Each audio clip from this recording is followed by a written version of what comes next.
Connaissez-vous ce film dont le tournage aurait accidentellement tué la moitié des acteurs? L'incident est lié au film Le Conquérant, qui a été pendant de nombreuses années l'un des secrets les plus embarrassants d'Hollywood. Sorti en 1956, ce film retraçant l'histoire de Gengis Khan s'est soldé par un échec commercial retentissant. On peut attribuer cet échec à une grosse erreur de casting.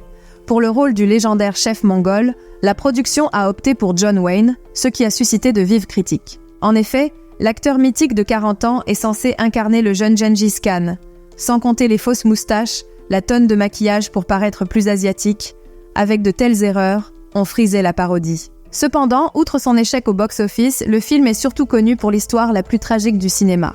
En effet, la moitié des acteurs du film sont morts. En mai 1954, Howard Hughes, célèbre producteur et homme d'affaires excentrique, interprété par Leonardo DiCaprio dans le film Aviator, envoie son réalisateur dans l'Utah pour tourner son nouveau projet intitulé Le Conquérant.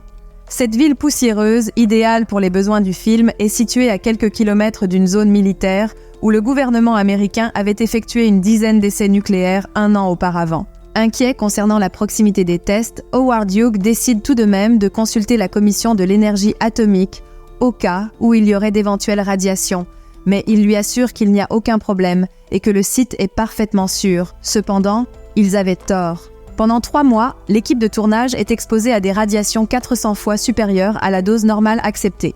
Sur les 220 membres de l'équipe, 91 développent une forme de cancer et 41 en décèdent, dont John Wayne. Ces chiffres ne tiennent pas compte des membres des familles qui sont venus leur rendre visite pendant le tournage, comme les fils de Wayne, Patrick et Michael, qui développeront également un cancer plus tard. Ironiquement, John Wayne avait lui-même apporté un compteur Geiger sur le site pour mesurer la radioactivité. Lorsque le compteur s'est affolé, l'acteur a pensé qu'il était défectueux. Cependant, le compteur fonctionnait parfaitement et les acteurs allaient en subir les conséquences tragiques. Pedro Armendáriz, qui incarnait l'antagoniste du film, développa un cancer du rein en 1960 et se suicida en 1963 après avoir reçu un diagnostic terminal. La même année, le réalisateur Dick Powell succomba à un lymphome cancéreux. Présente également sur le plateau, l'actrice Agnes Moorehead, 4 fois nominée aux Oscars et connue pour son rôle dans la série Ma sorcière bien-aimée, mourut d'un cancer de l'utérus en 1974. Susan Hayward, qui jouait l'épouse de Gengis Khan, décéda quant à elle d'une tumeur au cerveau en 1975. John Wayne, de son côté, reçut un diagnostic de cancer des poumons en 1964, après avoir subi l'ablation d'un poumon. Malgré cela, il poursuivit sa carrière et apparut dans quelques classiques tels que Les Bérets Verts ou True Grit.